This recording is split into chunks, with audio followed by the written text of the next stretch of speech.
Hello, everyone. Welcome to S.O.G.Q Security Podcast.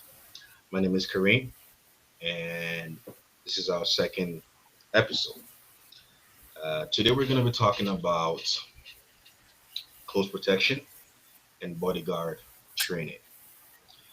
Alongside with us today is our co host, a magnificent team player, a bodybuilder with many awards, a great personnel working in the industry with so many professional skills in security. Devonta Willis. Hi, nice to meet you guys. Nice to meet you. Okay. And today we have two special guests with us. Um, we're going to start with the first one, Mr. Mr. Les Grammatic, if I'm correct with that last name. I've been Mr. called a lot of things. That's close enough. Grammatic sounds good. A citizen security professional with 30 years, with over 30 years plus in law enforcement, tactical operations, and executive protection. He's a former tactical units operator, sniper, and VIP protection, lead with global experience, protecting high risk individuals and managing complex security environments. He is the founder of 134 Limited, delivering elite protective services and risk mitigation solution. He's good at what he does, and thank you for joining us today. Yeah, it's an honor. Thanks for having me. And our second special guest, all the way from BC. He has over 20 years experience in high risk protection as a close protection operative in Canadian security industry. He is currently running a training school offering AST training through the Justice Institutes of BC. Mr. Darren Lee, welcome. Thank you. Thank you Thanks for for joining having us today. Uh, Today we're going to be discussing about close protection. Like as I said, we're going to be talking about bodyguard training, uh, the necessary skills in bodyguard training. We're going to be staying updated on industry trends. We're going to talk about the latest techniques and differences between private and public security training. The conversation is going to go further. We're going to highlight the importance of proper up-to-date preparation for effective client protection. We're also going to discuss close protection, the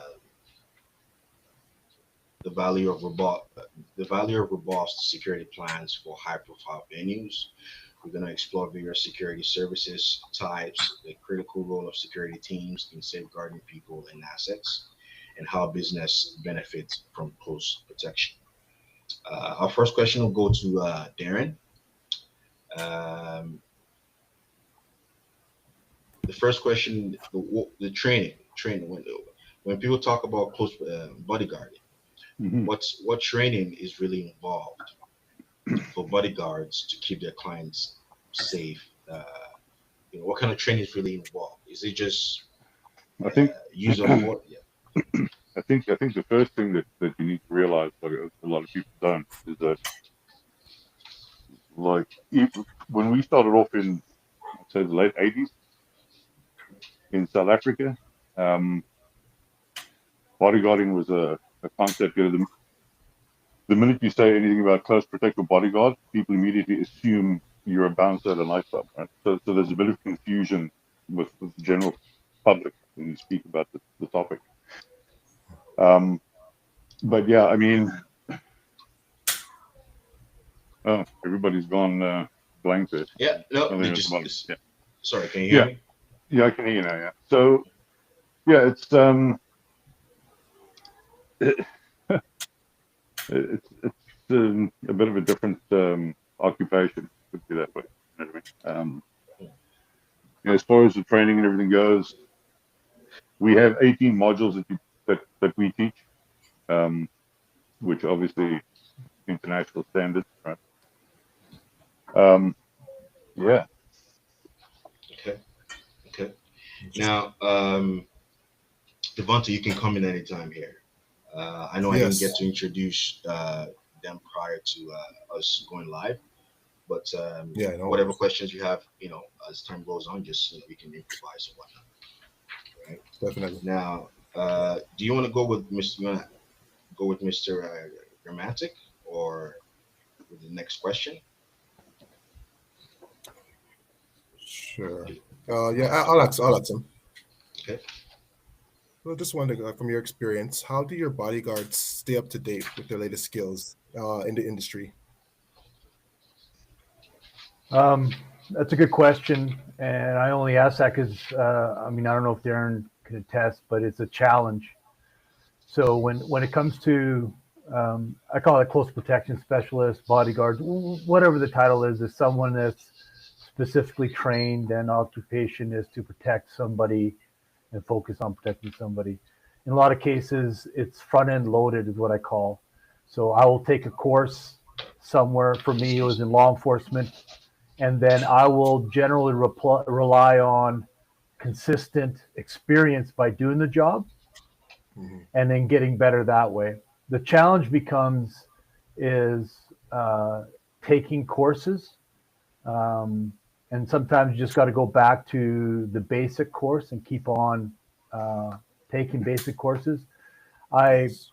I find it a challenge to find um, ongoing good courses in Canada that Hmm. someone like Darren, who's got so much experience under his belt, he doesn't have to go Yes. back and learn how to walk with the person or talk with them, although the basics is always the basics.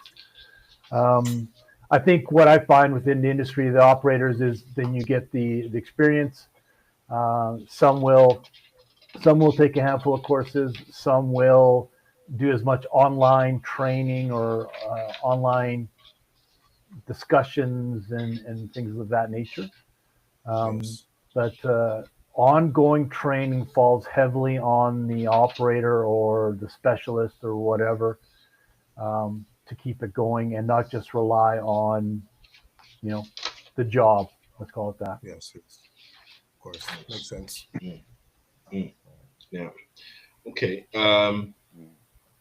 Second question, Mr. Darren. Mhm.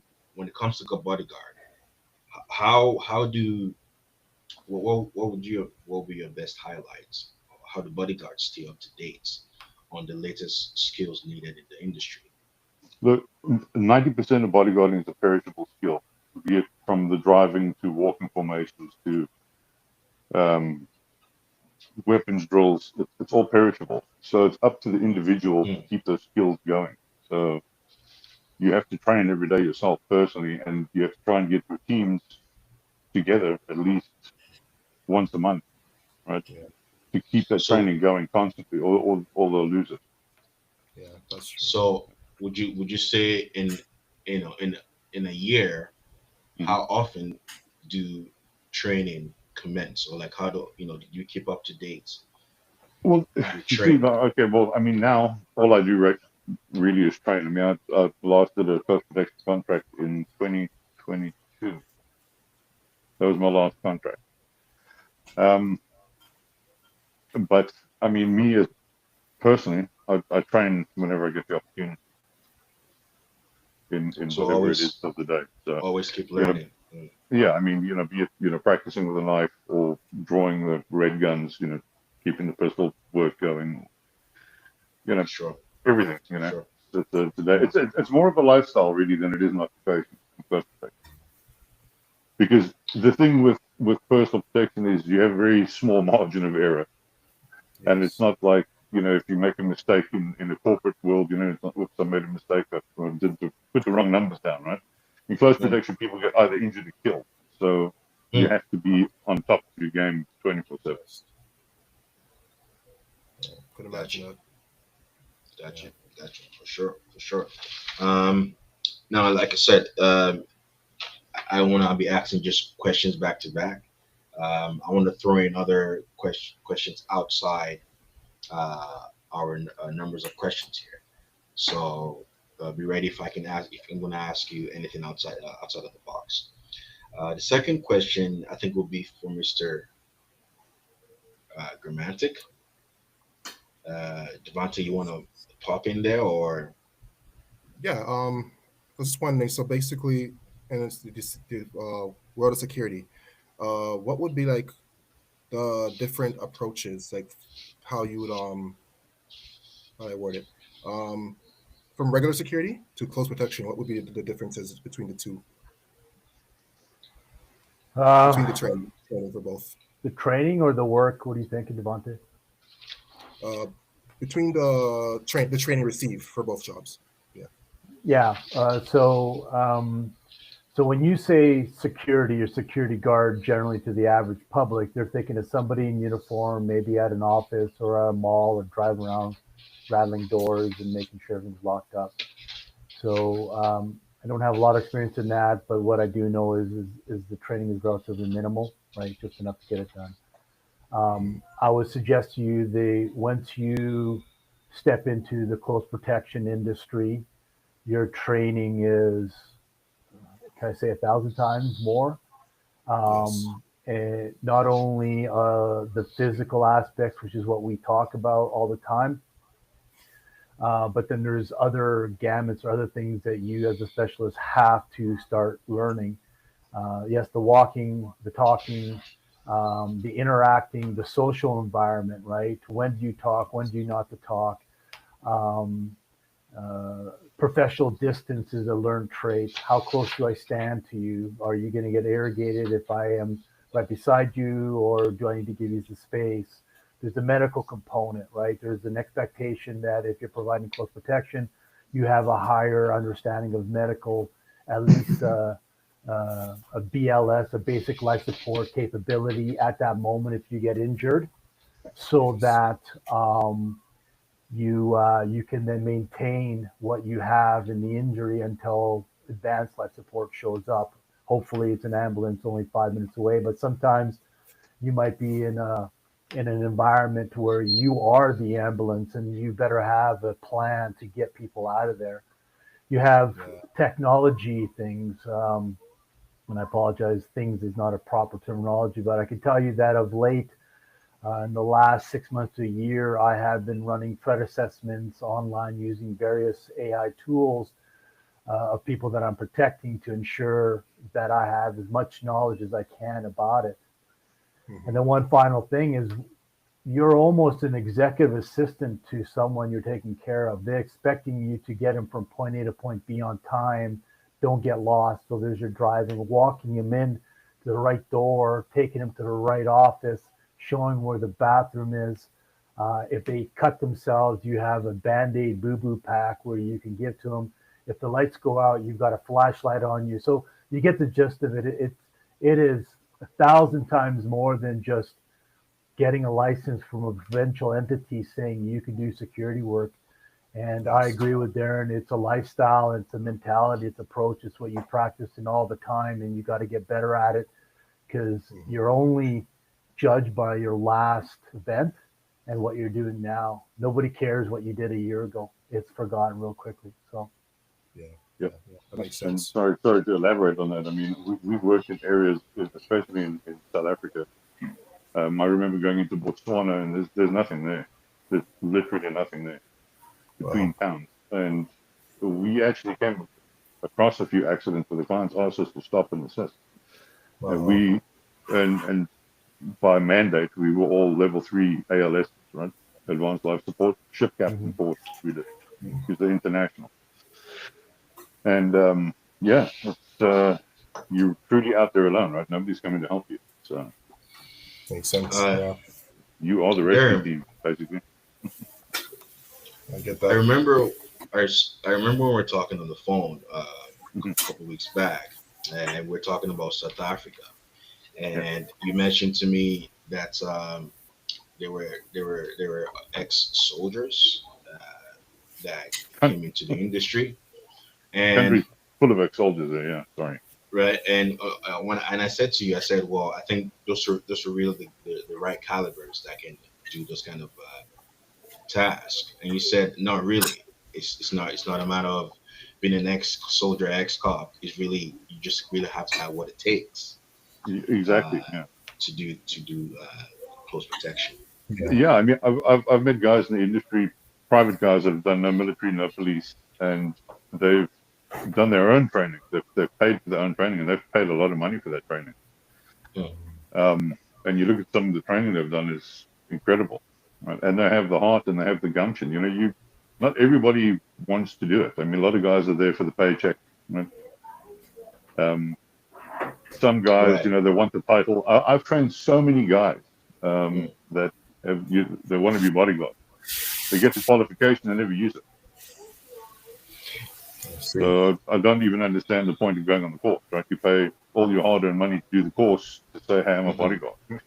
Doesn't make sense. But No, So, no. so I don't know. I would ask you. So, for example, those ex soldier, ex cop, do they last in the industry? sorry. Do they last in the industry? I mean, Oh, is it a yeah. matter of learning for them? Not everybody can, A lot complete of them are or. still in the industry. A lot of the guys I know are still in the industry. So Mm, yeah, gotcha, they're still gotcha. actively operating. I will elaborate, and I agree 100%. And I'll talk about law enforcement. I can't talk about military. Just because you're a cop doesn't mean you can do this job. And I'm talking about close Mm, protection.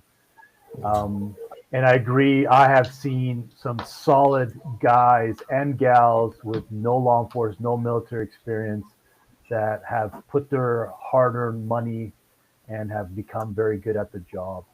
Yeah, So, and they're still in the industry, which that in itself, that's another topic, Kareem. But you start talking mm, about is what is good service, what is not good service, and does the client really know what that is? But that's something. absolutely. Yeah, no, gotcha. 100%.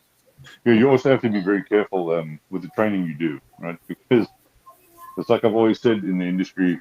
I mean, we started training bodyguards back in I'd say the early 90s. Mhm. But the thing is,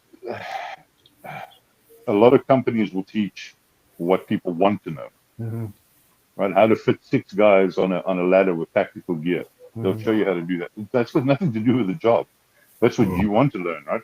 mm-hmm. What, so you have to be very careful when you're picking your courses. If you pick a course that's going to teach you how to stay alive in the field, basically, and keep your clients alive. Makes sense. Because Yeah. it's not all smoke and mirrors. Right? It's a serious occupation. So Yes. Yeah. I get that. Okay. Devontae, you wanna jump into the next question? Whoever you wanna ask, or I can go ahead. Um. Yeah. I'll ask less. So, what Okay. is the importance of having a security plan in place when you're doing like high-profile events or locations? Um, it's the bread and butter. It's where you start, right? So Mhm. if you haven't put a plan in place, then how can you say you're ready to start with it? So it's going to serve multiple purposes. First of all, a plan will force you to spend some time and energy reviewing all the information that you have, and you're probably going to have to go out and get it yourself, right? And Yes. so you call me up and say, you're going to take care of my principal next weekend. Here's what we're doing. Here's the route. Or actually, they don't even say the route. Here's where we're going. And can Yes. you show up and pick up? And so I'm going to do everything I can, because one of the worst things I can ever say to the client is, I don't know. I don't know how to get there. I don't know where the building is. Yes. I don't know what's going on. So the plan is your basis, right? And that's individual. And I can tell you that in Calgary, definitely, I'm going to stretch myself out to say in Canada, there's a lot of sole protector jobs, right? The budget Yes. says that you're only going to take care of me by myself, and I got to do the driving and everything else. The plan then extends even further. So then, if we have the four of us on a team, then the plan is not worked on by four people, it's worked on by a single individual, and then they may be tasking, but at least the day before, you're going to get an operational plan. So even last week, I had a file for 4 days. The three guys I Mhm. worked with, they had an ops plan the day before. It lists out everything. What's the situation, the mission, where are we, in and out, ingresses, outgresses, medical situation, just all the things that you can think of, so that Devontae, if you're on my team and you're about to walk in there, you may have not gotten there, you may have not talked to anybody, but then Yes. at the end of the day, you have a very good idea what's going on. And then finally, Yes. as Mike Tyson says, is everyone has a great plan until you get punched in the mouth. So Oh yeah. the plan is your start, but you better be flexible to move beyond it because it's not going to be able to cover everything because your client or the event or something is going to throw you a curveball that you never thought of at that moment. And you become Yes. what I believe is the problem solver. You're the problem solver at that moment. That's what you're hired for. You're hired to be paranoid, a problem solver, to make sure that everything goes smoothly and you're fixing it on the spot, no matter how much you plan. So can't Yes. get away Yes. from planning, but it's not the end all be all, is my thought. Of course. Yeah. Good. Very insightful. Indeed. Les, when we spoke prior to this, uh, we talked about you being in law enforcement and why. I think I asked why didn't you further up in law enforcement? Why did you move into the security industry and chose close protection? I remember you saying being a problem solver is really what you like to do, and I totally agree because it's security. We have the word, we have the title security, but there's a lot of skills that comes with security. You have to be very intelligent. You have to know how to talk to individuals, read their, assess and kind of like read them, based on their actions and whatnot.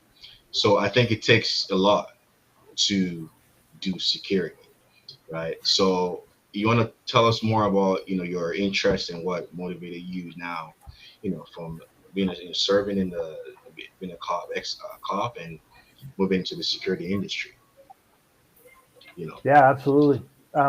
So it is somewhat night and day in terms of the close protection. So when I was a police officer, I did I did. Let me rephrase that. I protected politicians. I protected high-profile individuals that were tasked, and on occasion even criminals. Believe it or not. And so when I got into tactical unit, within a short period of time, became the SME, or subject matter expert. And so we would get high profile cases. And what we had is the ability to throw a phenomenal amount of resources on protecting somebody. One of the biggest cases I had everything from 2 6-man surveillance teams to 4 tactical unit members, 2 times that are quick reactionary. I had 4 minivans going in separate directions. I had an air support unit. So those are resources that you have that in the private sector in Canada, anyways, you can't get. And I loved it, Mhm. but you got shoehorned in. You weren't gonna do any other kind of protection other than what came in front of you. And I had as a sniper, I had Overwatch, I had protective Mhm. details on prime ministers and all that. None of that is to do anything other than to tell you that I had a great experience in that, but I was a little short, right? I felt like I could do a lot more, and I wanted to do a lot more. And I agree with you, Karam. I say I'm a knuckle dragger. Point towards fire. I'll go put out the fire, put back in its case when next fire shows up, break glass again. That's the kind of personality I am. I like getting out there, doing the job, problem solving. So I had Yes. in 2016 an opportunity. I like to use the word headhunt because it sounds important. But I was basically approached and I had an opportunity to go on and become part of a team that took care of a billionaire in North America and some places in Europe and the Caribbean. Unbelievable experience. Unbelievable I can experience. imagine. Exactly what you'd expect. But it became a challenge in different ways. And then 2018, when I got back to Calgary, I set up my own company and I started working in the industry. The private sector is different. You have budgetary issues, you have manpower issues, you have training issues, you have um, um, things like convincing the client that you need to do in advance. I never thought I'd have to explain to a client that I had to go out and drive the route and have a look at it. Where unfortunately, these are some of the things. So I find the biggest challenge that I now have in some cases when I have a client, and I want to be clear, the person who hires me generally is not the principal you're taking care of. Usually the movie star, the musician, the politician isn't calling me directly up and say, hey, can you take care of me? There is a couple of filters before they get to me. And so what I find is I get into a position where you need to explain good service. So I'm not there, as I say, take a punch, give a punch. I'm not there just standing beside you, interrupting a punch or taking one or giving one for you. I have Mhm. so many things that I got to do. And so when you educate the client, one, they're more willing to accept what you're doing. And two, they're also more willing to pay the cost because they'll look at a quote and say, hey, why am I paying for an advance? Why am I paying for you to drive the route the day before? Don't you know the city already? So things of that nature. So two different animals between the public and the private sector. Yeah. It was natural for me to move on, and I'll just finish by saying, in where I was with the Calgary Police Service on a tactical unit, I was hitting the shelf life. I was getting to the point where I was going to be naturally rotated out, and I loved close protection, and so I saw an opportunity, and I kind of went towards that. So that's kind of how I got where I got. Interesting. If I may, I would like to add, with, Sure. with your clientele, if you have a client who has been threatened or somebody has tried to abduct them or tried to kill them, they don't question anything you do. It's only when you start dealing with celebrities and people who want you as what they call fashion accessories that it's, oh, well, we don't need this, we don't need that. You give me a man who's been shot at, or somebody tried to kill him or abduct his family, he doesn't ask you any questions. Agreed. He Agreed. pays the money and he does exactly what you ask him to do, Yeah. and I get that. there's no problem with it. So Another I see. question here to Darren. I yeah, think we spoke about it, and I want you to tell us more about it on live. Um, with less too, I think we spoke about this. The When it comes to security, hmm I think close protection, bodyguarding, or working at yeah, just close protection itself. I think um, it's the most tax that takes a lot. It takes a lot to in the industry. I'm talking about security in the services. We have tactical. We have event security. We have retail security. We have level two. Use of force or whatnot. But close protection. Maybe I'm not using the right words, but would you say is one of the most riskiest it, tasks in security industry? it's a different beast altogether. Um, if you're looking at general, because I taught general security here as well, on Mm. basic security training BST in here in BC. Mm, So I was teaching BST AST. Um, you know, you have questions like what color is the fire chief's helmet? Okay, well, that's general security, right? When you're looking at right. close protection, you literally dealing in life and death. So Yes. when you're sitting in a briefing and like South Africa, for example, we bodyguarded for Pfizer Pharmaceuticals, and we did the executives of Coca-Cola as well, like almost back to back. And the thing is, when they come to a place like South Africa, and at that stage, they had a threat because they're American companies, and you're on foreign soil, and there's a good chance things could go wrong or whatever, right? So you listen to the briefing from their people, from their perspective, and what they expect, right? And then us as team leaders, we get up and we give our perspective of what's going on, right? So it's not only a fact of, I'm just giving an example now. So you're worried about them getting abducted or terror attacks or whatever the case is in a third world country, right? From our perspective, because we're living in the country, we're saying, all right, we're driving around in Mercedes Benz and BMW. We've got a risk of hijacking. Two, your executives are wearing Rolex watches and they're carrying cameras and they're going out for dinners. Robbery, right? Yeah. Yeah. So they're staying in a guest house. Home invasion. So we already have 1,000 other problems other than what you even concerned about, right? There And you it's go. Yes. your There you job go. to now keep them safe through this whole Yes. situation, third world country, because that client is only seeing, oh, I might get abducted, and it's in my clause in my contract that I need bodyguards if I'm in a third world country. But they're not looking at the crime rate. They're not looking at hijackings, Yes. home invasions, general violent crime. I mean, you look at Mm, a place like South Africa. I think the last stats I saw was 90 murders a day. Wow. So now you coming into South Africa with a Rolex watch, driving a Mercedes Benz. Good luck. Yeah. Yeah. High liability. And I will add to that. I agree, Yes. and I don't Yes. have experience in South Africa, so Darren, I'll bow to your experience on that. I had a client in Hawaii. I took protecting. He had a $1.2 million watch on, and while we were there, ordered another $1 million watch. So he had over $2 million worth of watches.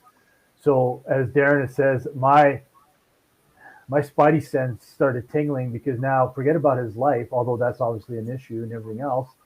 They're now he's carrying property on him that most people would, some people would kill for, no problem. Forget about who he is in general.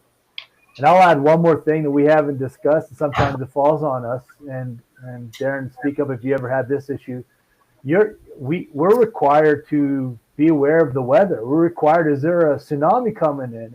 Is there I did evacuation plan for my client when we were in the States, on how to get him to his jet and how to get him out of that region, which is heavy earthquake possibility.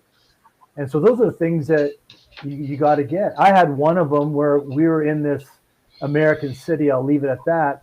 And they had an active shooter that was, they didn't know where he was. And so we had to scramble to pull the family together to count for everybody and lock them down in their house without locking them down in their house. So these are the challenges that sometimes we don't discuss. Most people think, oh, I'm just show up, I'll walk with him or her, I'll make sure that they don't get kidnapped or they don't trip or fall, and at the end of the night they kind of go on.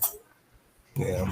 And to reiterate on this, I mean, and that's the biggest problem you'll find in Canada, right? Mhm. According to the Justice Institute, all you need is a security license to be a bodyguard, right? But you have no idea what it takes to be a bodyguard. I promise you right now, I've had a company owner, security company owner, sit in my classroom. He came in with 5 other guys that were going to open up a security close protection thing. Right? I think we were there for about 3 hours the first day. He asked me if he could go back to his hotel because he was overwhelmed with information. He had no idea. He didn't realize how much information was involved in close protection. Yeah. He told me he had a migraine. He's overwhelmed. Oh man. There's a lot of work that goes into it. So I mean, you know, it's not just show up and here I am type thing. You know, I got a firearm like in South Africa. You know, anybody who had a firearm, they were hired back in the day. Yeah. You know, you went to gym 4 times a week. You were the guy. But that's not how it works. Yes. Yes. Les, going back to what you mentioned there, with this client buying watch over 2 million, did you think of maybe telling him or suggesting? I don't think we should. Maybe you can have this delivered to your house or something. Just it's not It's not something you want. No, you can. I don't know where Darren comes from, but for me, you cannot dictate your client's actions. I can't go to Devontae. Mhm. I can't go to Devontae. Hey, Devontae, I'm protecting you. Don't order this watch. You know what? He's going to fire me on the spot, and they'll hire me a guy who will say, "Do what you got to do." I see. So there's certain things you don't dictate. So here's the thing: you don't dictate the client's time. I don't come up to Devontae. I keep using you. Hey, Devontae, it's 4 o'clock. For 4:30, we got to make our next meeting. We're going. I know that we got to make our next meeting at 4:30. If you're late, you're late. I'll get you there when you get me in the car, or I'll get you in the car. I don't dictate what you do. And guys, I don't want to derail this thing, but I had clients that were doing illegal acts. I can imagine. Yeah. So now you have a moral dilemma. What? So. Right. And I mean that takes a lot. It takes a lot of discipline. I mean, you think about all the possibilities that could happen just based on what Darren said, what you just said, and you can't say anything. I find it, I find that very challenging. I don't know. Maybe, I mean, you're probably right. It's you're doing close protection. And at the end of the day, you're there to keep him alive, right? Mm. That's your job. Your job is there to keep him alive. It's not there to tell him how to live his life or what he can wear and can't wear. It's just to keep him alive, keep him breathing and above ground, Yep. Yeah. and in one piece. Okay. I get that. Now to Darren. Okay, go ahead. I'll ask Darren a question actually. Just because I know he's very experienced. He'd be the best person to probably answer this. When I you're think doing your Willis is too. hiring process. Yeah. Sorry, you hear me? Yeah, can Yeah. you? Okay. Yeah. So when you're doing your hiring process and vetting, what are the best practices that you use to choose your candidates? Like, for example, background checks. I guess your psychological evaluations, reference checks. What were your best tools you would use? You know, it was once said to me in South Africa that the only occupation harder to get into than post protection is gun running. It's very much based on trust in Yes. our thing, right? And if I get a contract, the first people I call the people that I know. Mhm. I don't go outside of my circle. So if I'm in Mhm. South Africa, for example, I get a call. I have a dozen guys I can call, I see. and company owners, and they have their little entrusted circles too, right? So I'll phone them and I'll say, hey, I need 4 guys. I And see. they'll say to me, I'll send you my 4 best, and you know because you worked with them in the industry before, so they're not going to send you anybody. But for outsiders coming in, unless you have a proven track record with me, I'm not going to put you on a contract. Hmm. Right? Because at the end of the day, that client's coming to me and saying, hey, I need close protection, and I don't know you, I've, you know. And most of Yes. the guys there, we've all trained together. I've either trained them or we've all trained together in some aspect. So yeah, I'll stay within my little Mhm. circle of friends. So, yeah. Makes sense. Understandable. Yeah. Question for Les. When we talk about security, high-end profile, sometimes you hear on the news a certain maybe an organization, a building where people don't they don't tend to have incident because they have high level of security. My question is, uh, what is the important role of security team protecting people and assets? Um, does that presence really make any difference uh, uh, in any way? Yes is the easiest answer, but I know you're not going to be happy with just that. I think so. Here's a challenge of close. So here's one of the biggest challenges of close protection. And the analogy I use is visualize that you're playing chess with an opponent, and you're moving all your pieces, your close protection, to protect your king. Right? You're moving your pawns, your horse, and all that. You guys get the gist of it. It doesn't matter how you're doing it, but you're doing it to protect whomever you're protecting. But your opponent's not moving. You may not even have an opponent. I might have a contract tomorrow. I take care of somebody. I go through everything always the same way as if someone is stalking us and we're about to, first available opportunity, hit the client. And nothing may have happened. Now, did nothing happen because I was there? Because I did everything right? Was there even a threat in the first place? So the challenge becomes is the security that you've got on that one incident, or sorry, one movement or one event, um, is it going to prevent something? Now, when you're talking about a security team that's been developed to then therefore protect an individual or an asset and has been a long-term contract, the answer is absolutely yes, because that team will put a lot of mitigating and a lot of plans into place so that that client is protected every minute of every day, right? The way you exit, the where you get into a car, the route you're driving, you break up your habits, you break up your pattern of life, and then the same thing happens with facility security. So a good security specialist will then implement a bunch of strategies to mitigate as much theft and damage and all that to a facility. So the one-off contracts, you'll put a lot of things into place. You'll try to do a lot of things, and you just won't know if what you did was necessary, let alone did it prevent anything. If you have a long-term contract, because I took care of a billionaire and his family, and we had a lot of plans in place. If this, then our movements, When are we going? Where are we going? We broke up their habits on the same coffee spot, so we didn't go to the same Starbucks or wherever, right?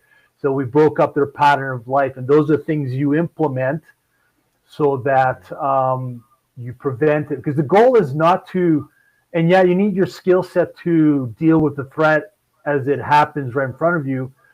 But everything I do is I never want to get to that fight. I never want to be in that situation. Because you got to remember, if I'm taking care of somebody and we get hit, we're getting hit because they feel they're in a position of advantage by either numbers, weapons, situation, location. And so I automatically am in a position of disadvantage. So the biggest thing I can do is control my environment prior to getting in there if I have that ability. And of course, if I'm hit, then we go out, get off the X, evacuate, deal with threat. I mean, we can go on and on and on. But yeah, Right. definitely Right. a security team is necessary. And the problem is it's hard to justify sometimes. You go, well, did I need them? Yes. Just to elaborate a bit on that, in close protection, we call it hardening a target, right? Because what people don't realize is before any abduction or assassination or anything, people do surveillance, right?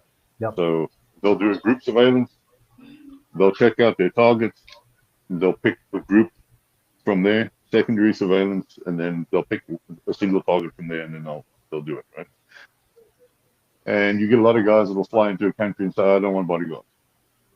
I'll fly under the radar, right? So they look at him and say, oh, he's by himself. So if we grab this guy, it's easy grab, right? But then they look at the guy who's just hired 4 bodyguards and a driver. Not that easy to take, because now he's got 4 armed men and a driver, right? And so they'll immediately be deterred from your client and go straight to the guy who doesn't have anybody, or the guy who went and hired general security to stand outside his door. Easy picking. Yes. Yeah. So yeah, like I said, we call it hardening the target in close protection. Gotcha. It definitely makes a difference to have the guys at the door. Gotcha. Yes, I agree. Mr. Darren, one last question for you, and I hope it's not too much. Mhm. Are there any differences in the type of training received for private security compared to public security? From my understanding, private security would be agencies like us running a Mhm. security company, and the public security would probably in-house or police themselves. Are there, specific training for Completely. the Yeah, sorry. private Yeah, versus yeah. the? It's 2 completely different things altogether. Mm, please 2 elaborate. completely different things altogether. To the point where when Right. I have a classroom of bodyguards, I tell them if you have a security license, forget about everything you learned about security because it doesn't apply in this room. Yeah. Right? So Gotcha. you're taking, you know, again, you're looking at general security, and it's the basic requirements needed for that particular area, like the SIA in Britain, right? We did the SIA course in London, the Security Industry Association course, right? We did Syria in South Africa, and obviously here in BC, and I was registered in Toronto as well, one state. But it's your basic security needs. Yes. When you're looking at the close protection side of things and the private security, a completely different ballgame. It's a different occupation altogether. Your skill levels, like, you know, weapons I can alone, imagine. how to walk, how to dress, etiquette, how to drive, how to M-bus, D-bus vehicles, house penetrations. You don't learn that in general security. No. It's I true. hear you. Yeah. I hear you. So, Okay. it's the Uh, same as teaching handcuffing. Here, it's a basic handcuffing that you need because a security officer can only do civil arrest, basically. So you're doing the basic. You look at high risk arrest. I mean, you can attest to that. It's a completely different ballgame. Right? When you're doing a high risk arrest, it's a different thing altogether. yeah, I agree. It's a Uh, different dynamic, right? So yes. Question to Les. Devante, I'll let you come in when if you have any more Yeah. questions. Les, Now, when it comes to technology and advance with close protection, um, how can security services be used to protect not just individuals, but businesses too?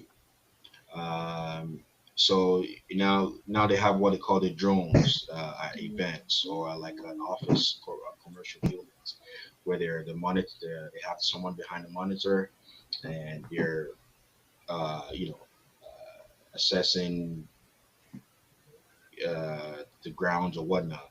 But how security, close protection? Has there been any kind of a technology that you witnessed that you think is useful now and you think we should get on board with? Um, so technology is it's a wonderful thing, but it could be a crux too. So you got to be careful. Um, First and foremost, it's the guy or gal doing the job, and I want to say that if the skill set, the emotional, and the intelligence isn't there, I don't care how many Batman tools you have on your belt, it's not going to do the job for you. Now, that being said, I'm a tech geek and I love it. And so there are all kinds of apps and technology that's coming in that you can look at. And again, it depends on the contract. A lot of contracts that I deal with are they're short duration ones. So what I mean is they show up, you're taking care of them for sometimes as little as 12 to 24 hours, sometimes maybe 3 4 days, and then they're gone. And so you have a harder time implementing certain little technological devices or things that can help. I'll give you an example that I've looked at recently on a long-term contract. So there's all kinds of you guys have seen tracking devices, Yeah. GPS trackers. I try to stay away from the Apple tags because those are just smartphone connectors. Um, you're looking at that kind of stuff. There was a company here. I don't know the full details, so I'll hold back a little bit on what I say. But basically, using the smartphone, a smartwatch technology that you can have on your wrist, that client could have the ability to, as you guys know, and I have it set up on some clients, you hit the power button 4 times or 5 times, it sends an SOS to whomever you want, which is I do it as a CP protector. So, for example, on your phone, you set it up, Devontae, I'm going to use you a second. I'm taking care of you, and I got you for a week, and the threat level is such that you're listening, and so we say, put me in your phone as favorites, set up your phone as SOS. So if you hit your phone or your watch, 5 time power button, it sends me an emergency call. It sends me a call. It takes a picture on your phone front and back, a 10-second audio, and a GPS location of where you are. So Wow. that is just one tool that's already available to everybody that you can implement and quickly disconnect whenever you want. So you're not tracking your client or stuff like that. So there are a lot of little things like that that can really help you, um, tracking vehicles and all that, depending on the threat level and what you got.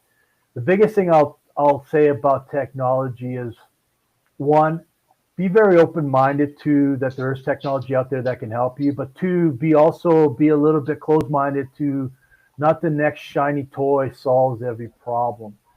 You're going to have to review it. You're going Mm, to have to look at it in ways that yeah. what's your client going to think? You may think it's the best thing since sliced bread, but your client might think that it is an invasion of their privacy and they're not going to do it no matter what. And remember, at the end of the day, you're there for the client. Doesn't matter what you think. And so look at the technology, test it out. Will it help? And then implement it. Implement it slowly. Implement it in ways that you can make sure that you've got safeguards. The other thing you got to remember is with technology, especially when you're talking about electronics, is something you have access. Can somebody else access for you as well? So yeah, you can track your client. Can somebody hack in and track your client for you? Is that an Yeah. issue? And that might be something Yeah. that I don't want to do that. So technology's there. I love it. I'm a tech geek. I love all this stuff. Sometimes you just got to be careful that you step too quickly into things that are just shiny toys, but they really don't have something of value to what you're doing. That's just kind of my Yes. sense, my 2 cents. So I always say to my guys, right, be skill dependent and not gear reliant. Right? Yes. Yeah. Makes They sense. hired you. They didn't hire the drone that you're coming with. Pretty much, yeah. Exactly. So Yeah. Makes sense. Dev- Yeah. Devonta, you want to add to anything? Any questions Yes. for us or One Darren? question for Ox Darren actually. Basically for like use of force and legal considerations. What are your like limitations for using force in the private close protection sector? Well, look, I mean, if well, so when you go into close protection, you have a client, right? The client agrees to cover legal costs and medical costs for you. Right? Okay. That's in your contract. So obviously, Canada is a place you can't carry firearms. South Africa can carry firearms. Here, you can get away with AST. Depending on the threat level, right? You can go up to, I mean, we've carried knives and ASTs and whatever. Mm-hmm. Um, South Africa, obviously, we've carried assault rifles, pistols, Mm-hmm. pepper spray, knives, ASTs. Wow. Wow. But yeah, I mean, it, your client pays for your Mm-hmm. client will cover the legal costs and so you just basically do what you have to do to get the job done, keep them Got you. alive. Got you. I will. So So I'll start. I'll start by saying, Devontae, I'm not a lawyer, so take it with a grain of salt. But the Criminal Code of Canada does have sections and stipulations in there that you have the ability to use the force, even in Yes. up to the use of deadly force if required, if it's proportional, not only protecting yourself, but someone you've been in charge to protect as well. Section 34, I see. 35, 36, 27. So those are all uses of forces and all that. And so um, I agree with Darren. You've been asked by the client to take care of them, and so Mm-hmm. you have the ability criminally under Criminal Code of Canada to use appropriate force. Now, I'm always want to avoid getting there, and if I'm in that situation, I want to focus more on getting my client out of that situation than getting into a long, prolonged fight. But maybe the assault on the assaulter is the best way of taking care of your client, and so that's what you got to do sometimes. Yeah. Yeah, Got we you. always say if you fighting, you failed, right? You didn't do your planning properly, you didn't stick to SOP, and that's why you're in a fight. Yes. Yeah. Darren, South Africa. I wanted to talk more about it. Just it's. I mean, you say you're going there shortly. Is it going to be this year? Yeah, Next year? and end of And this year. what's Yeah. mm, and is this like a long term contract? How are you preparing for this uh, uh, for South Africa? Well, basically, I mean, obviously, most of my career was working in South Africa, so I have a lot of guys on the ground over there. So I'm going back, and Right. we're going to do some training and get some more teams on the ground, basically. Nice, nice, nice, A lot nice, of the guys nice. I know, all company owners over there, they all own security companies. Because How long? How long? in South Africa, it's not like here in Canada, right? Here, you have to convince people that they need your service. In South Africa, Yeah. you just have to negotiate the price. So, Mm, gotcha. Gotcha. Okay. We're running out of listed questions. Uh, Devonte, do you wanna anything you wanna ask Les? Maybe in his uh, background or Yes. Um, you're telling me so when you did in your close protection, was sniper when you did sniper training, was that also actually a part of your close protection, or that was like outside of it, like when you're doing policing? No, that so just as a background, I did my second half of my career in our tactical unit, and then I within the see. Calgary Police Service tactical unit, my specialty was a sniper, Oh, and okay. Okay. so that's a standalone specialty. I still had other responsibilities, Yes. including close protection, executive protection. We predominantly done witness and prisoner protection, to be honest, in the actual unit. And then if you did VIP or political, then we were a tactical unit that was responsible for a quick reactionary force, or as we used to call it, sniper overwatch. So a lot of times I've been on rooftops in hockey arenas, being able Wow. to detect an attack if possible, and obviously to deal with an attack if it's about to go down or it's going down. I see. Yeah. Interesting. Nice. So as the sniper, how long was that doing? Was that when you were uh, working as for the Calgary police, or this was something outside Nope. police? It's all Calgary Police. It was all Calgary It was police. it was all with Calgary Police in our tactical unit, right? So yeah, Gotcha. I don't know too many Canadian privately needed snipers out there. So Darren, if you do, give me a call, buddy. I can use some. I've got a little rust. I'll keep you employed in South Uh, Africa for sure. Well, you've got and experience, so I've had a lot of experience, but I've never had anything that Darren has. The South Africa, the threats are legit there. I'm not saying they're legitimate here, but the stuff you're doing in South Africa, as far as I understand, talking to friends and people listening to Darren, is it's legit stuff. Like every day you step out of your compound or out of your house, you better have your head on a swivel because it could happen then. In Calgary, let's be honest, I could be in a fog and not be switched on 100%. I can kind of get away with it. Not suggesting that that's the right thing to do, but the threat matrix is less in Canada than it is somewhere like South Africa. That's the Oh, truth. absolutely, yeah. I mean, the crime rates are completely different as well. You know, the general mentality. I mean, everybody carries. The guys I know all carry firearms. So, yeah. And then you have the illegal ones, and Yeah. the I want failing to bring police up a force. sorry to cut you off, Darren. I want to bring up Charlie Kirk. Was a All sniper. right, pull the pin, throw the hand grenade, see what happens. Um, this he was an activist and everything. Mhm. I was just thinking in my head, like, based on your title, based on what you do you think this should have been? I don't know if he works for any kind of company or he represents as a contractor or a third party. Do you think he needed more protection? Yes, Do you you think should this have should, had. Listen, I'm sorry, no, because it's cool. I've No given problem. this a lot of thought since it happened, right? I mean, they took a shot at Trump a year prior, right? Yes. Yeah. So you've already seen the fact that there are men that are willing to perch themselves on roofs with rifles and shoot at people.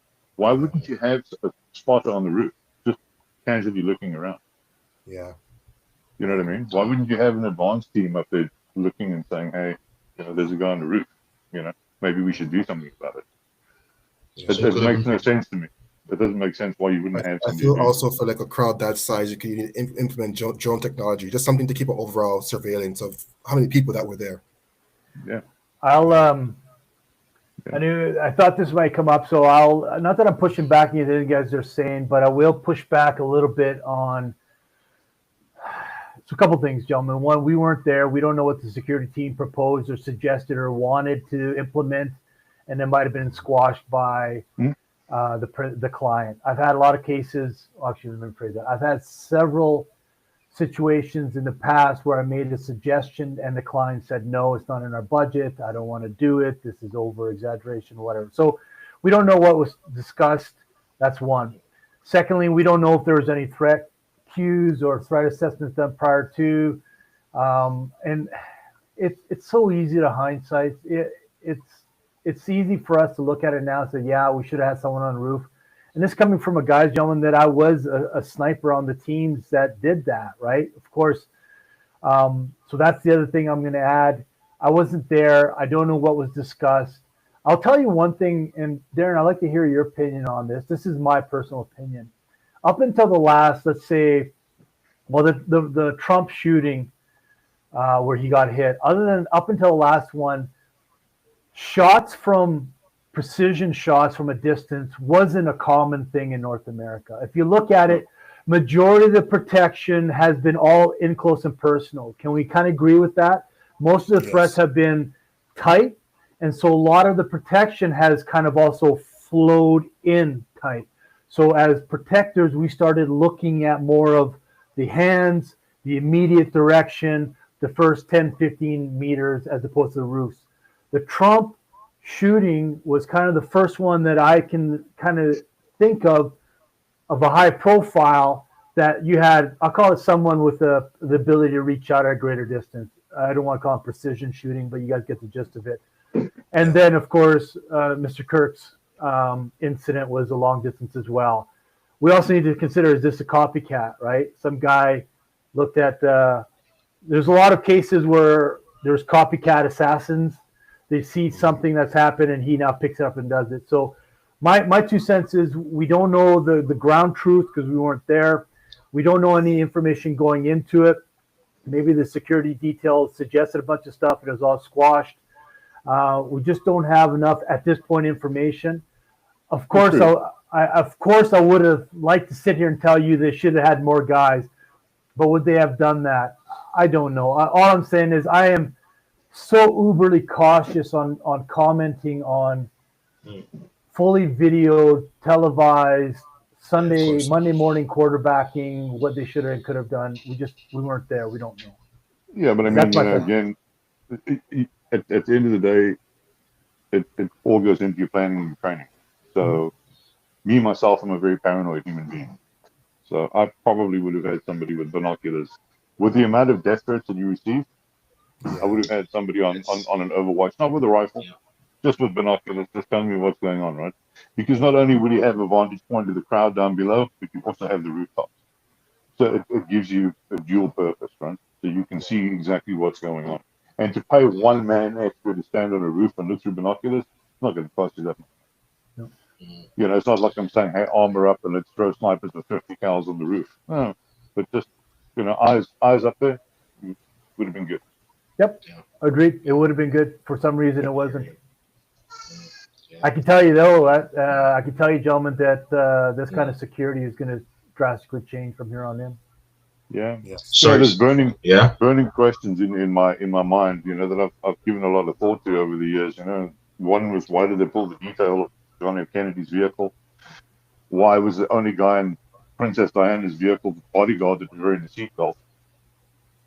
And why Yeah. wasn't somebody on the Yeah. roof with a pair of binoculars the other day? Yeah. Questions you ask. Yeah. It's the media. I hear you. We can't really believe. It's whatever they're telling us is what that's all we get, right? But Pretty much. no, Pretty I much. agree. I agree with what Les is saying, and to me, with Charlie Carr, when I'm watching the news, I feel like yes, I think this guy should have had high level of security around it, just based. I mean, I don't keep up with his speech and whatnot, but just what based on what we hear, it's like you should have security, like a high level of security. I don't know who Well, you're working for. Yeah. yeah, I mean, when you're doing a threat assessment on somebody, right, they either meet the category of high, medium, or low level threats, right? Exactly. Mm-hmm. Yes. That gentleman was definitely in the high category. He got death threats on a daily basis, right? And not from just random people. He was getting Yes. some serious death threats. Right? Yeah. So, yeah, Yeah. you know, I hear you. and he was part of the whole Trump administration. So, I mean, he's a major public figure. That's true. I didn't know Very true. that. Just saying. I mean, Mm. call me crazy. Gotcha. I Just think like they said, I just thought I should bring we it have up. that. I just thought I should bring it up. When you talk about sniper, it Charlie again. reminded me of Charlie out. Yeah. Charlie Carr. So That- it's interesting because sometimes just thinking outside the box. And again, I'm not going to comment on what happened, but could have. So maybe put him a foot and a half to 2 feet deeper into the tent. Due to the angle, have you lost now any precision shooter from a roof? Possibly, I don't know. But some of the mitigating circumstances you can do is simple, right? It doesn't have to be armored up. Doesn't have to be all kinds of stuff. I agree with Darren. An overwatch of some kind, sitting at a higher level position, watching the crowd. Maybe they had one. Maybe there was one there, and he was watching more intimately into the crowd and not on the roof. I don't know.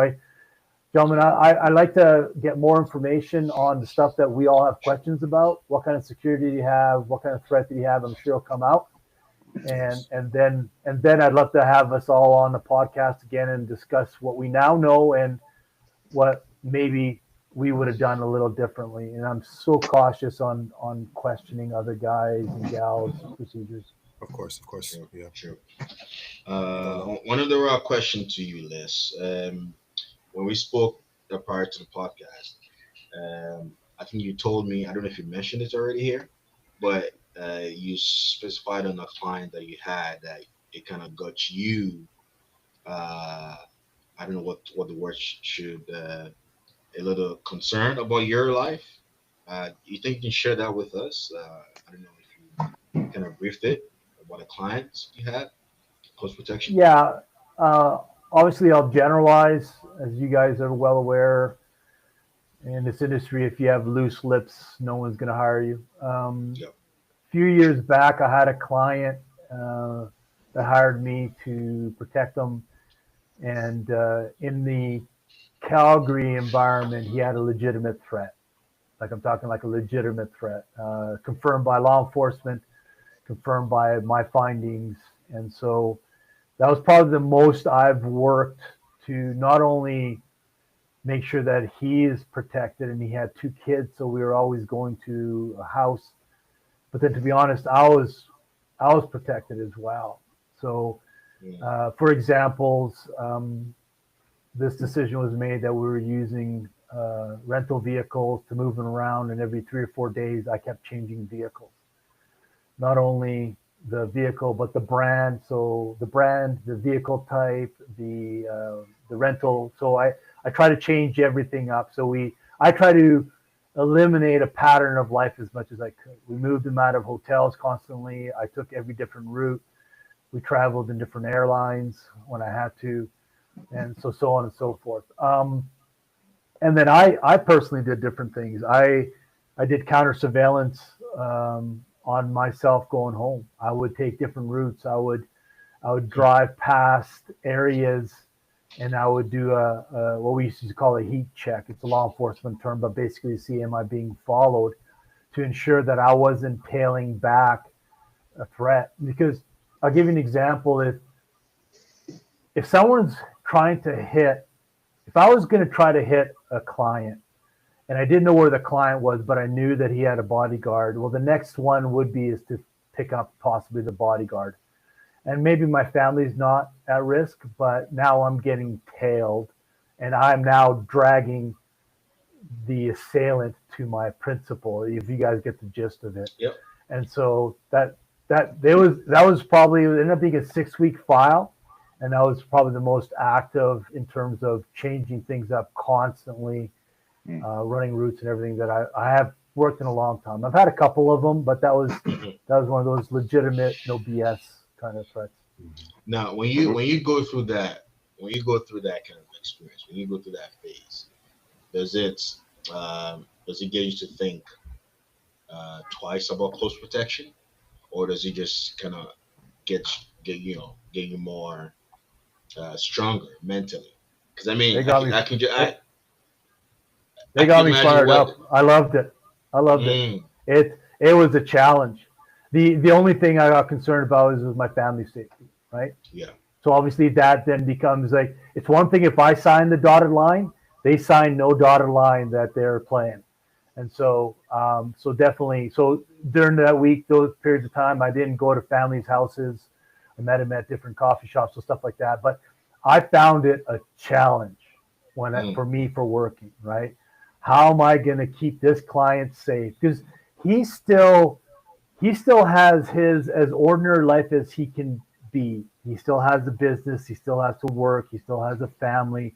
So they're willing to, in Canada anyways, they're willing to make changes for their safety, but they're not going to move 180 degrees off of everything. I couldn't tell them you're not going to go see your family, your kids for 6 weeks or 10 weeks.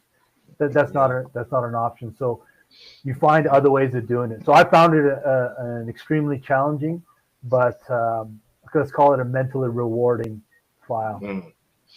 And were you communicating with the bylaw at that point during that time? Were you communicating with the police Nope, at all? civilian. No. That was me. That was Shoot. a solo operation by myself. So we had the Wow. same thing with the when we were bodyguarding for the Israeli embassy in South Africa. We were doing the foreign minister, and the first thing that the teams told us was that we need to do our own protection on our homes Mhm. and ourselves, right? Obviously, for obvious reasons.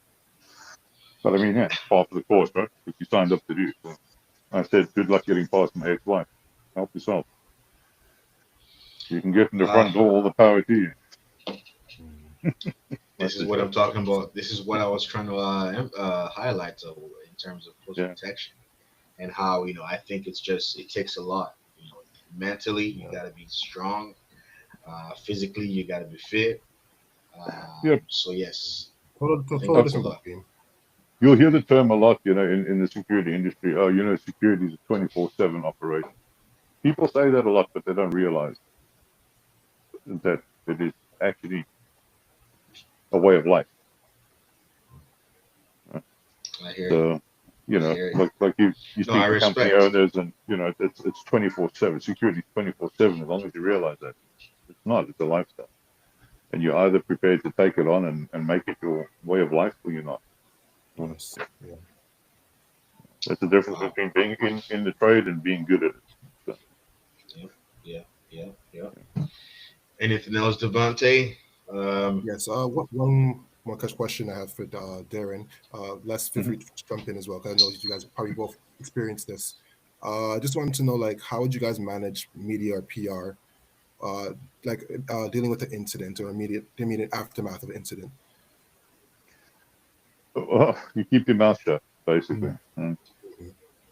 No comment is probably the best way to do it after an incident. Yes. Um, and you'll see, I mean, nobody's interviewing close protection guys at the moment anyway, Yes. Yeah. because the thing is, you just don't speak about it. You don't speak about clients, and you hear guys that have come out. I've heard a few bodyguards that have come out and told beans about some celebrities. Very unethical. Mhm. We don't talk about the client at all. That's Makes not a sense. thing. Yeah. Because Yeah, I mean, at the end of the day, it just reflects your credibility, or who you are, Yes. what you do. Got you. yeah, no, I agree. So answering to your question, it's not my job to advertise what happened after a fact. If it's a media relationship for a client, then it's the client's job to have that media relationship. I'll take it a little step further forward that I think one of the jobs I have when I protect someone in locally is somewhat of I'll call it a public reputation or business reputation. I'll give you an example.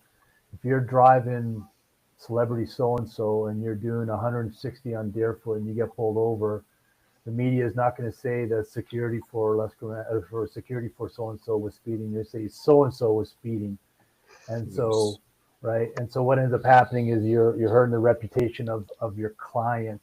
But I agree.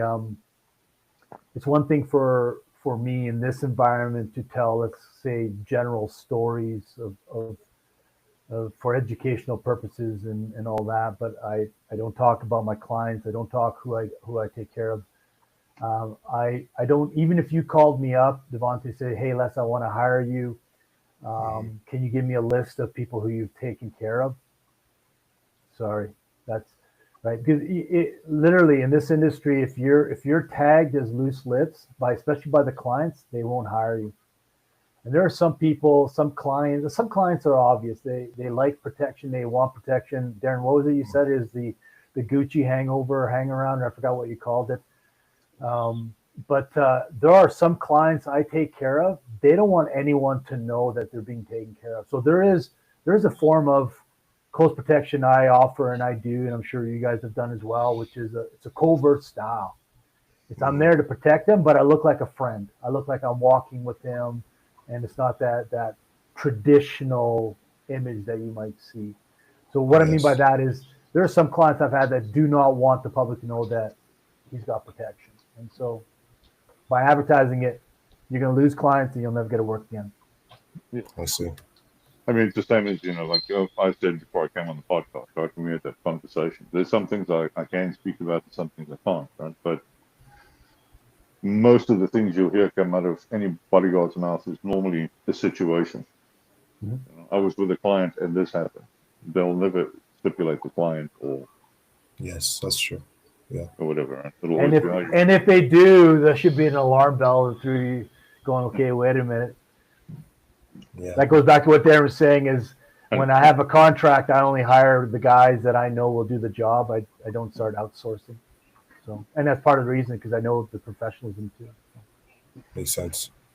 Yeah, it's a lot. Again, you hire people that's you don't know, and they talk to people, and before you know it, everybody knows the whole operation. Right? Yeah, So yeah, yeah. not helping. So, I hear Makes you. sense. Thank you. mm. Thank you. Another one for Les. Right after serving, uh, how maybe something you think you can discuss, but you're getting clients.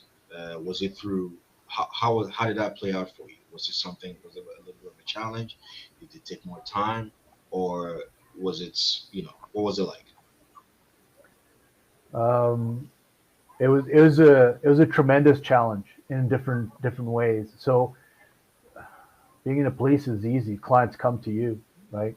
They just go and you take care of them. So that's easy. I didn't have to advertise. When I came out and started working in the private industry, there were several challenges. One, I had to change my approach to the way I talk to and deal with clients, and the way I advance and everything. And I'll give you a very quick example. You go to a hotel as a police officer, you shine a badge, you say, I'm here to look around. I just want to have a peek about your boardroom, your hotel room, the ins and outs of parquet. They'll say, yeah, no problem.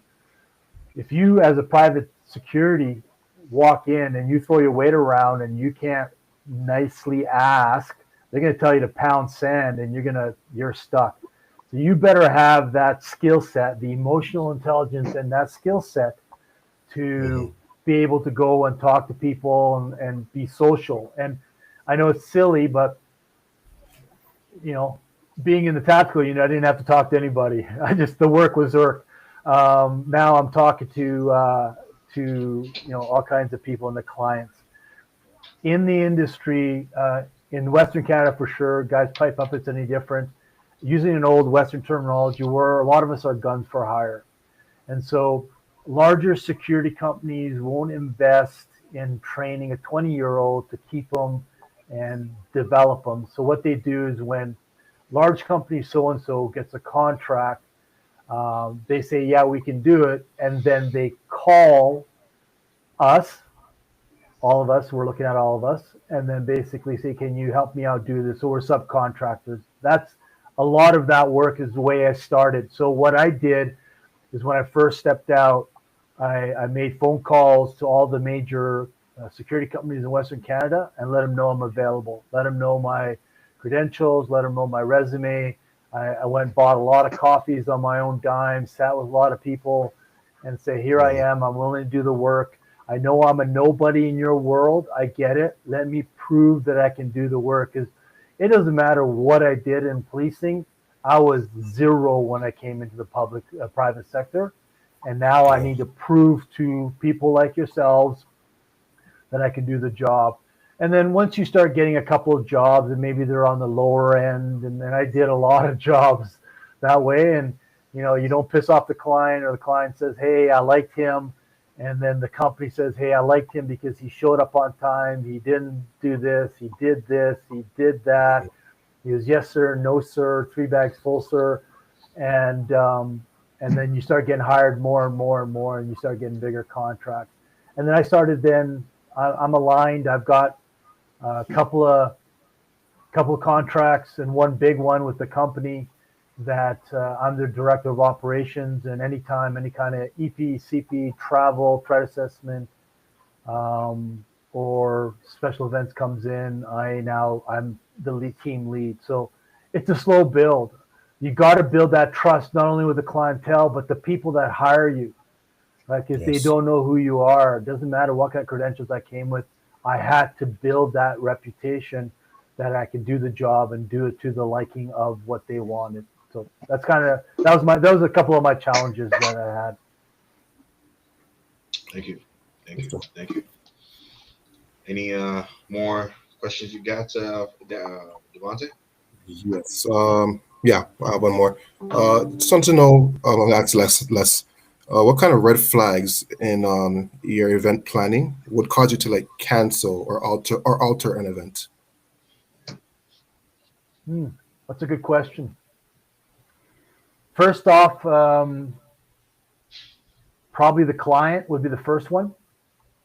So I will, when you get approached, and again, remember, it's not the client that approaches you, it's someone in their party, their AI, EI or whatever. When they approach you, they'll say, I've got a client, can you do the job? So, and there's a lot of times where you will take work without really knowing who you're taking care of. Okay. Yeah. Somewhere along the way, you get to understand who you are protecting. And then you might, most of the times you don't, but you might be put in a moral or ethical position where, will I continue protecting this person? I've had a couple of cases where I've had, let's say, known drug dealers in the city want protection.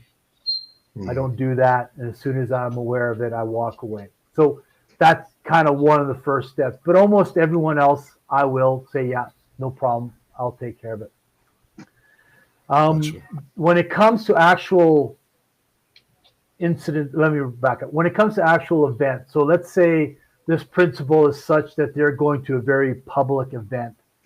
You're going to do everything you can to understand the event, understand the threat, implement strategies to keep them safe if something happens and all that. You're going to have a hard time. Again, you're in the private sector. You're going to have a hard time convincing a client to don't go. Yes. Like, don't go on that stage and do your $1 million concert because I got the heebie-jeebies that something's going to happen. And so I might go to a client and say, listen, I've done my threat cues. This is what we're going to do. This is your safe room. This is what we're going to do, evac. And just so you're aware, I did a threat assessment this morning, and everything I'm being told is this is a high risk to you to be on the stage. Yes. But at the end of the day, you're being hired to protect them, not hired there to make that decision whether they do it or don't do it. And then it falls onto you. That's my experience. That's how I look at it, and you go from there. And yeah, so I might refuse a client, but I've never refused an event, no matter if I've taken on the client. So that's my experience. Interesting. Okay. Darren, what do you got? Do you agree? Disagree? You know, I was just, my mind was going back. I had an events company in South Africa as well. We used to do post protection and events, and yeah, I don't know. Have you ever turned anyone down? Oh no, no, never. No. And I've been in some really bad situations, but no. Well, I mean, I look, I draw the line at certain clientele. Like I don't do criminals, drug dealers, that type of thing. I don't touch them. On our side, when we take on a client, we do a briefing, right? We ask all of our questions, and that's kind of where we determine who our client is and what's going on, and whether we're going to take the contract or not. I see. I actually walked out of the Bill Gates contract in Cape Town. so Bill Gates, he came to Cape Town, and we were all called in there to do the contract. I actually walked out of that one because the guys that they had coming down from Johannesburg wanted everybody to sign a restraint of trade clause, right, which gave them a 2-month window where we couldn't operate after the contract. Yeah. And I was like, that's not happening. So I just got to walk out. I mean, stuff like that. But yeah. No. Again, you know, it's proper prior planning prevents poor performance, right? So you've got to make sure that when you've done your reconnaissance on an event or whatever the case is, that the security they have there is doing their job, right? That they've secured that event and that you have people in place. You know, it's all about planning. Yeah, I think it takes a lot. It takes a lot. A lot of work, man. Yeah, a lot of work. Yeah, absolutely. Yeah. And I think most people don't realize the amount of work prior to even taking care of the principal. I think that's the biggest thing that most people are shocked, both in the clientele and in new folks coming into the industry, is they think, yeah, you're just going to show up, 30 minutes before, you'll have a look around, and you'll high five your team, and you're good to go. And the large portion of your work is prior to it ever kicking off. You're figuring things out, and that's critical. In my mind, that's critical. I mean, Yes. we were doing one specific client at one point where they wanted us to be there at 6:30 in the morning because they wanted to go for a walk on the beach and do whatever the case might be, right? Um, but then you're with them the whole day, and then they do talks, and they do this, and they do that, and then they go out for dinner, and they stay out for dinner until 11 o'clock at night. Right? Then you still got to get them back to their residence, and then get yourself back to your residence, which is normally an hour away from where they live. Right? So by the time you have done everything, you get into bed at 3 in the morning, and you're back at work at 6. So you're literally closing your eyes, waking up, drinking a cup of coffee, and getting in the vehicle and leaving again, going back to work. So, Yeah. I can tell you horror stories like that. Yeah. I had one Mhm. client like that in France. I had Mm. 6 days or 7 days of straight. I was putting him to bed at 7 o'clock in the morning. I was going back to my hotel, sleeping until about 10 or 11, waking up, advancing, and then showing up at his place at about 4 or 5 in the afternoon for another night of party. And that yeah. was 6, 7 in a row. And that's not unheard of. You get some clients that are like that. And yeah. Yeah, we did a road show like Wow. that as well in South Africa. We did a Wow. road show. It was the United Stars tour, and they were all coming over to sing and whatever. Can't even remember what city we started in, but we were going up the coast, and it was like, you do your drills, you do everything, you get everything sorted out, you get them on stage, they do their thing, they have their little after party, or whatever. And then you think they're going back to the hotel, and they say, "Nah, let's just get on the road and go to the next town." Mm-hmm. Mhm. So you drive to the Yeah. next town. Your advanced team is there. You get there. You're hot bedding, right? Because the one guy's getting up and you getting into the bed because you're exhausted. Yeah. And an hour later, they're waking up saying, "Hey, listen, we got to go. We got to go to the stadium and do a walkthrough." So it's crazy. And Wow. you have a I week of didn't. that, and you wake up and you got your bulletproof vest on and your earpiece in, and people are yelling and you're asleep because you're so exhausted. So that's rough. That takes me to ask the rates. Uh, Again, I didn't know post protection. I mean, I know it's not. I know it's not an easy job, but based on what you guys are saying, it's just like, wow, this is a lot. Hmm. Is the rate satisfying when you present, quotes to clients, or have you ever taken any gig that's you're not really satisfied, but you still you just went ahead and take it? Anyone can answer, either there or less. I've protected people that haven't paid me at all. I've protected because I felt sorry for Sorry for them. them. Mm. Yeah, I mean, they're in a like an abusive situation or whatever the case is, and they need to get out of it, and they have no one to help them. So you go in with, Mm. whatever. But I mean, it varies from client to client, right? I mean, you look at the guys. Some of the guys in London, I think they're on £1,000 a day. Wow. Um, yeah, it all depends on your client.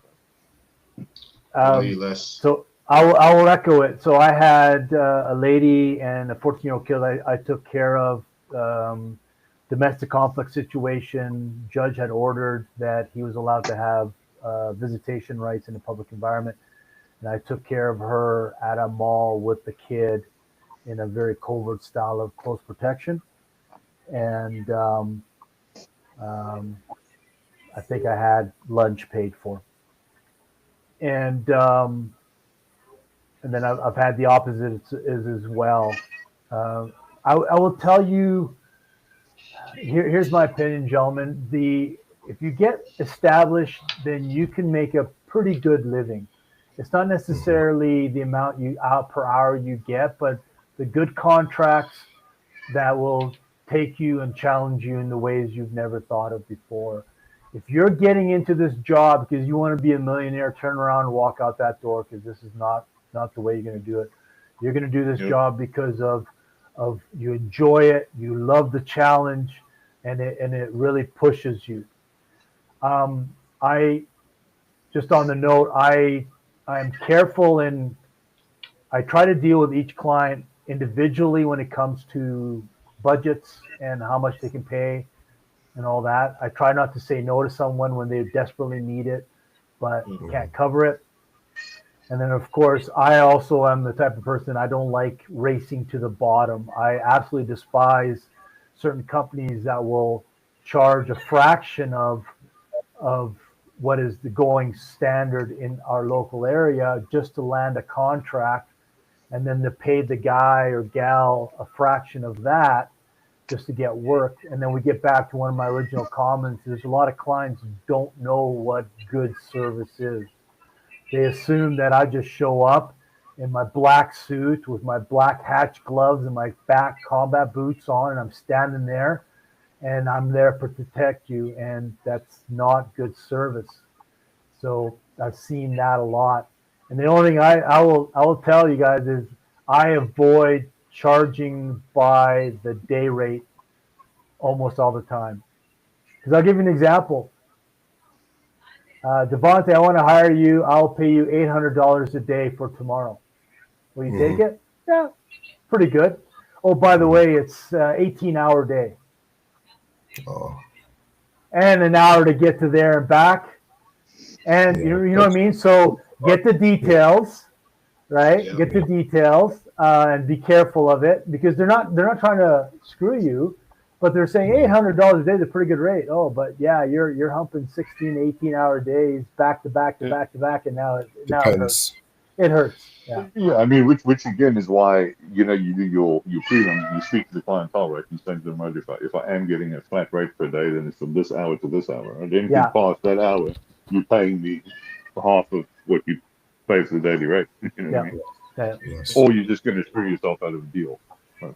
So, Mm. but yeah, I agree. I mean, a lot of companies that have no clue what close protection is, and yet every company advertises it. Yep. We provide VIP protection. No, you do not. You don't know the first thing about VIP protection. You have no clue what you're doing. And, they send you who? Who are they sending you? These people have no qualifications. I mean, I've had guys in a room, totally irrelevant, doing a security thing where they tell me that they're bodyguards, right, doing ASP training. And they told me that, they were hiding in the cupboard because there was somebody outside. Now you taking on a contract as a bodyguard and you're hiding in a cupboard, right? Because I was going to jump out and surprise him. And immediately, okay, this is not how we operate. So we already know, I already feel sorry for your client. You know what I mean? Yeah. Right. No, it's a tough job, to be honest. It's a Yeah. really, really, really tough job. It's brutal. Um, It's brutal. People don't no understand. doubt. No doubt. I mean, I had this friend of mine that does close protection right here in Toronto. He's a martial artist, and he told me how the what he went through. He actually he had to cancel the contract because the person he was protecting apparently their colleagues were getting taken out, and he doesn't know when this guy's turn was. But I don't know. He was still a young guy. I mean, he's younger than me, but I can just imagine what goes into it. He turned it out. He canceled the contract. He said, Yeah. "I can't continue." But again, no disrespect to anybody out there doing like martial arts or trying to get a thing. But people think because they have martial arts training, Right. they can do bodyguarding. No, you cannot, right? Just because you've been in the military doesn't mean you're a bodyguard. Mm-hmm. You need to train to understand how the whole procedure works. Because if I mean, for example, you take on a client, right? And I say to you, oh, the threat is abduction. What do you know about abductions? Absolutely nothing. Nothing. Right? So you're going to wing it. But there are actually, in fact, 7 stages to an abduction that people don't even know how to combat an abduction. Right? So, I mean, there's a lot involved. It's the same as vehicle searching for explosives. What measurements of explosive are you looking for? What are they trying to blow up? So, I mean, there's a lot of things that are involved. Right? Yeah. And if you don't know what you're doing, you're dead in the water, especially if you have a client that has a legitimate threat. Mm-hmm. And that threat is ex-military or whatever, and because that's what you're meeting in the field. If you have to fight them, that's who you're trying to outsmart, outwit, outfight. And if you aren't trying to do it, you're dead in the water. Yeah. You can take that one step further. You take me and you inject me into one of Darren's team in South Africa. I guarantee you that I'm going to struggle. I guarantee you that Darren's going to choke me out because he I might have all the experience here, and I like to believe that I can catch up the speed real quickly, but I'm not there. I don't have the experience. I don't have the the know-how of that area, the expertise, and all that. So you Yeah. can't take somebody from a close protection world in their little bubble and inject them into another portion of the world and automatically assume, yeah, good to go. Yeah, it's impossible. That's why, like, when you see people that do a lot of travel, they'll have a team leader. Team leader will go overseas and he'll employ locals. Mhm. So he'll Always. find the best guys to deal with and he'll employ them, right? Because they can carry the firearms, they know where the hot spots are, they speak the language, they can do whatever. And you'll pick the best of what you can find there, and that's who you operate with. I'll second that. I've gone to Europe a couple Yeah, times, and the same thing. yeah, You'll be the lead for the principal, but you hire locally drivers and CP that yeah, know everything what they're doing, and they're the SMEs in that area, and you rely on them heavily. yeah. And all you are is a team lead, right? So Yep, I mean, you yep, just make sure everybody's doing what they have to do. yep. Mhm. Agreed. But to operate, I Wow. mean, to take a team from here and say, "Oh, I'm going to fly over to Uganda," forget you dead. Mhm. I can tell you that for free. Don't even get Mhm. off the plane. I've seen it happen. I saw it happen in Abidjan. A Wow. group of guys went up there from Cape Town, and I said to them, "Don't even get off the plane. Don't get on the plane. Never mind get Mhm. off the plane." And they were stuck in that airport up there. They were in the middle of a civil war, Sierra Leone. Come on, what did you think was going to happen? Yeah. Yeah. Yeah. You know? No, it's tough. I can imagine. Yeah, I can imagine. hardcore. I can imagine. Okay. We're running out of questions. We've done over an hour plus. Hundred Russ, if percent. you want to add anything else, guys, Um, thank it, you. it was a great learning experience for me. I appreciate you guys for Yes. all your information and your Yes. No insight. problem. Yeah. Yeah. My Thank you. Yes. pleasure. Yes. If you need help, just Okay. give me a call, man. I'm a phone call away. Well, Sounds good, absolutely. man. Okay. Okay. Well, I think we can round up from here. I can say that we had a great experience and learning from these two gentlemen, Darren and Les. Yeah. Thank you so much for your time. No problem. And thank you for joining us today on our podcast. We hope you find this discussion informative and engaging. Remember to tune in next time for more interesting topics and discussions.